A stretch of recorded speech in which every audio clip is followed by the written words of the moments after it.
Welcome back, everybody. We've got another deep dive for you, and this one is going to be pretty interesting. Yeah, should be fun. Yeah. So you guys have sent us some excerpts from Deepak Chopra's Reinventing the Body, Resurrecting the Soul. Oh, very cool. Yeah, it's a really interesting book, and we're going to be talking all about, how our bodies are so much more than these biological machines, which I think a lot of us tend to view them as. So let's dive in. What do you think? Sounds good. Okay. So, Chopra, he talks about this idea of the machine metaphor that we kind of get stuck in, this idea that our bodies are just machines that inevitably break down over time. What are your thoughts on that? Yeah, I think that's something we probably all fall into, right? Because it seems like our knee starts to hurt and then our back starts to hurt and our eyesight starts to go. Yeah. So it's like, oh yeah, like my warranty is running out, sort of. But I think what Chopra's trying to point us towards is something much deeper than that, Mm. right? There's this interconnectedness between our mind, our body, and our spirit. And when we just focus on the physical parts, we kind of miss the bigger picture. Absolutely. And he even uses this really vivid image in the book of a medical student dissecting a cadaver, separating it out into all these different parts. And in doing so, kind of losing sight of the sacredness of the body. It's a powerful image, right? It is, and I think that's reflected even in the language we use, right? We talk about fixing what's broken or replacing parts or even like, our body's running out of time. It's all very mechanical. But what if instead of thinking of our bodies as these fragile machines, we started to embrace this idea that we're actually dynamic systems, constantly adapting, evolving. It's a Yeah. very different perspective. It is. It's a really different perspective. So how does he actually challenge this machine metaphor? Like, what evidence does he use? Well, he talks about, for example, white blood cells, right? We tend to think of them as these simple reactive cells. Mm-hmm. But the latest research shows they actually make decisions. They identify intruders, they assess threats, they even orchestrate their own death for the greater good of the body. Mm-hmm. That's intelligence. Right. It's communication. It's not just like these little robots running around. Yeah. It's amazing. So it's like each cell has its own consciousness almost, working in harmony with all the others. It makes you realize how much we still don't know about the body. Absolutely. And it leads into another key idea that he presents. Subtle action.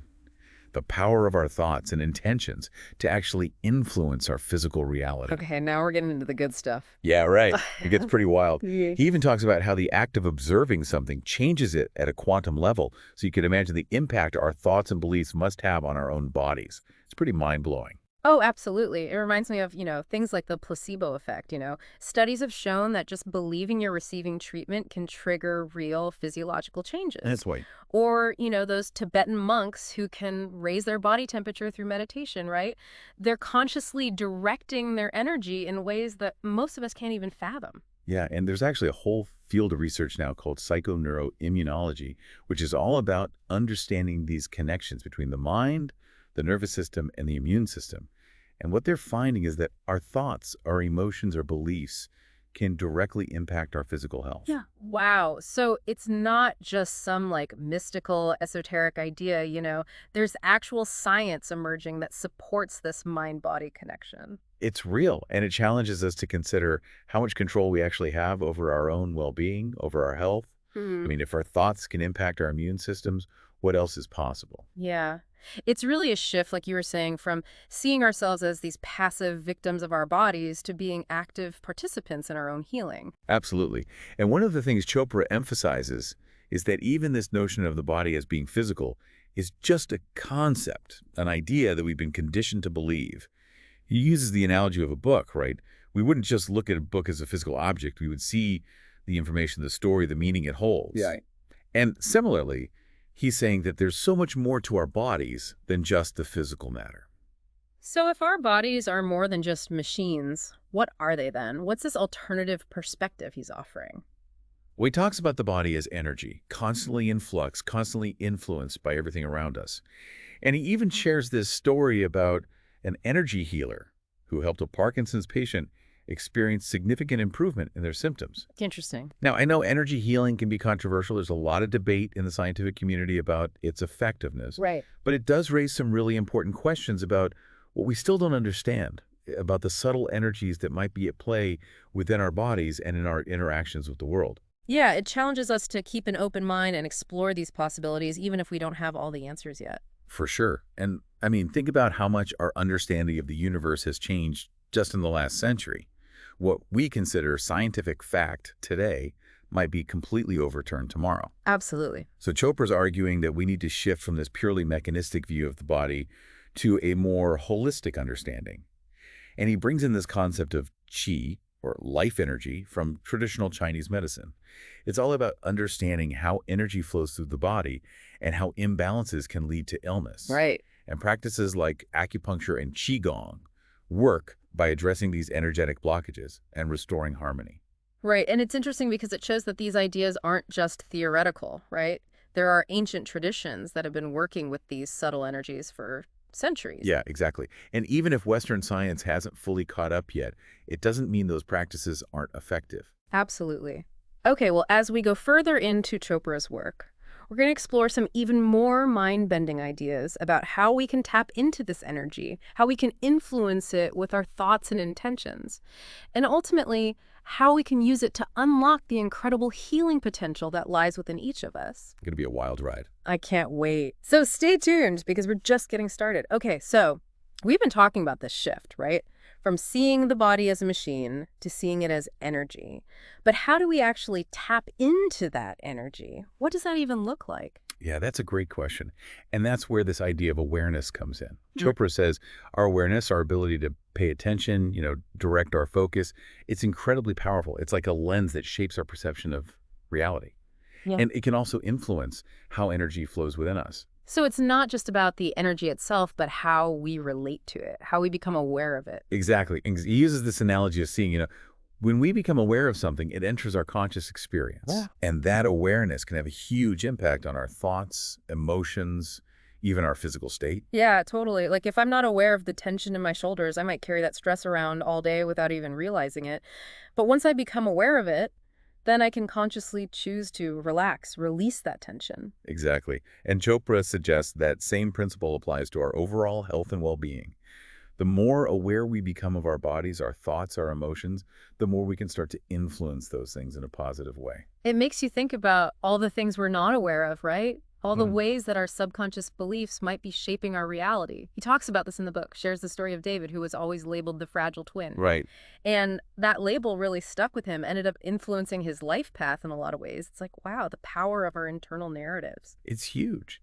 And it makes you wonder, how many of us are walking around with these limiting beliefs, about ourselves, about our bodies, without even realizing it? Beliefs that might be holding us back. It's kind of scary to think about, but I guess it's also empowering because it means that if we can become aware of those beliefs, we can start to challenge them, create new possibilities. Absolutely. And Chopra offers some practical tools for cultivating this awareness. He talks about reflection, contemplation, and meditation. Really powerful practices for expanding our consciousness and understanding. So how do those practices actually work? What makes them so effective? Well, reflection is about stepping back, from our thoughts and emotions and observing them objectively, like asking ourselves, what am I believing? Where did this belief come from? Is it even true? So creating some space between ourselves and our thoughts so we're not so caught up in them. Exactly. And then contemplation takes it a step further. It's about going deeper into a specific thought or image, exploring it from different angles, expanding our understanding of it. That sounds pretty intense, Yeah. but I can see how it could be really valuable, especially if we're dealing with those deep-seated limiting beliefs. Yeah. It's like shining a light on them, right? Exposing them to the truth. And in doing so, we start to dismantle their power over us. I like that. And then there's meditation, which Chopra describes as a state of pure awareness, being fully present in the moment, without judgment, without attachment. It's about quieting the mind, accessing that deeper level of stillness, connecting with that inner source of wisdom and peace. Sounds amazing. I have to admit, though, I've always struggled with meditation. Like, as soon as I try to quiet my mind, it's like a million thoughts start racing around. Any tips for a beginner? Well, the key is to be patient with yourself. Don't get discouraged if your mind wanders. That's actually normal. It's going to happen. The practice is just to gently bring your attention back to your breath, back to your body, back to the present moment. Right. And over time, you'll find it gets easier to quiet those thoughts, access those deeper states of awareness. It's like we're training our minds, right? To be more focused, more present, more resilient. Exactly. And what's really fascinating is that the more we do this, the more we create new neural pathways, new connections in the brain. It's like we're literally rewiring ourselves for greater awareness and well-being. And speaking of rewiring, right? Chopra also throws in this whole concept of epigenetics, Mm, which is like, whoa. He's basically saying that our genes aren't as fixed as we thought, that we can actually change and improve our genetic expression through our lifestyle choices, our thoughts, our experiences. It's like we're not just victims of our DNA. We have some say in how those genes express themselves. absolutely. And it's not just, Chopra speculating. This is based on a growing body of scientific research that's showing just how dynamic and responsive our genes really are.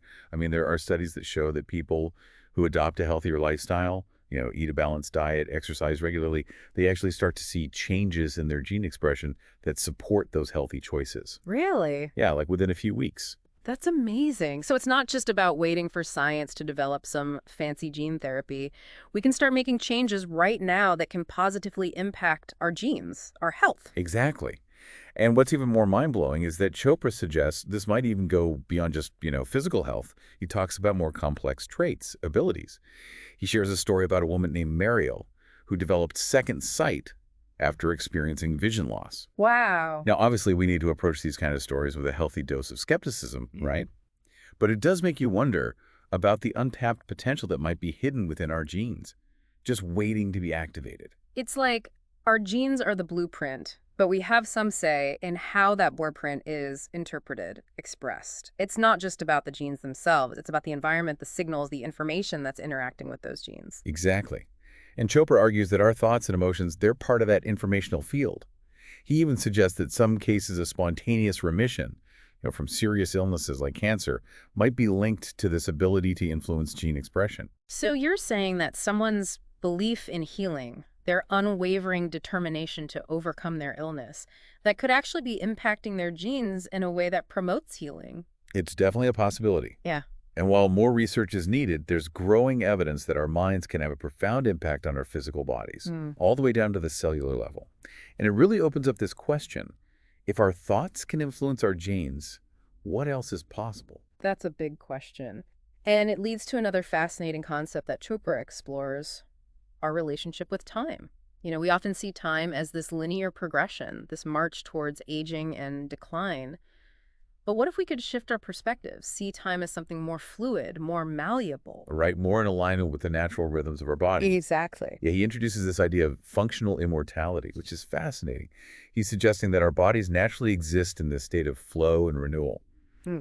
And it's really the stress and chaos of modern life that disrupts those rhythms, accelerates that aging process. So it's not about stopping time or like literally trying to live forever, right? It's about tapping into that natural flow, that inherent capacity for regeneration that our bodies already possess. That's it.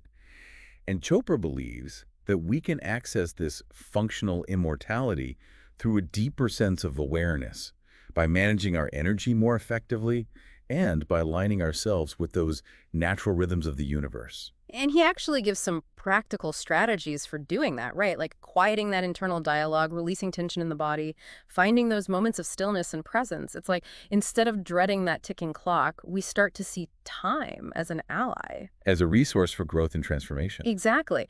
And as we start to shift our perspective on time, we open ourselves to this whole new realm of possibilities, possibilities that go beyond the physical body, into the realm of the soul. And that's a whole other conversation. Okay, so we've talked about the body as energy, the power of awareness, even how our genes might be more flexible than we thought. But now let's get to the soul, what Chopra calls our spiritual body. What's he talking about here? Yeah, well, it's interesting because he approaches it in a way that feels both familiar and kind of new. He's not talking about the soul in a strictly religious sense, but more as a source of those qualities that I think we all long for: love, meaning, connection, whether we're, spiritual or not. Right. It's like he's taking this concept that's often so shrouded in mystery dogma and making it more accessible, relatable. Exactly. He describes the soul as this step-down transformer, kind of like taking this vast, powerful spiritual energy and translating it into a language that our human minds can understand, our bodies can understand. So like a bridge between those two worlds, the infinite and the finite. Exactly. And through that bridge, we can tap into those incredible qualities that, like, nourish us, Love, compassion, creativity, inspiration, all those things that make us feel truly alive, connected to something bigger. It's like we're not just these physical beings trying to survive, but spiritual beings having a human experience, expressing ourselves through these bodies. And Chopra challenges the idea that the soul is something vague and unknowable. He even suggests that we can actually map the soul, not in a literal anatomical sense, but by understanding its functions, how it interacts with our bodies, our minds. So, how do we map the soul, so to speak? Where do we even begin? Well, he points to love. He says the soul generates and organizes the energy of love, and that it's just as vital to our well-being as, food or oxygen. Wow, that's powerful. It's like our souls are constantly providing us with this life-giving energy, and it's up to us to learn how to, like, receive it, use it. Exactly. And it makes you think, what are we doing to nourish our spiritual bodies? Just like we need to eat healthy foods and exercise for our physical bodies, what are the practices, the experiences that feed our souls? Right. That's such a good question, and one that honestly I think a lot of us don't ask ourselves often enough.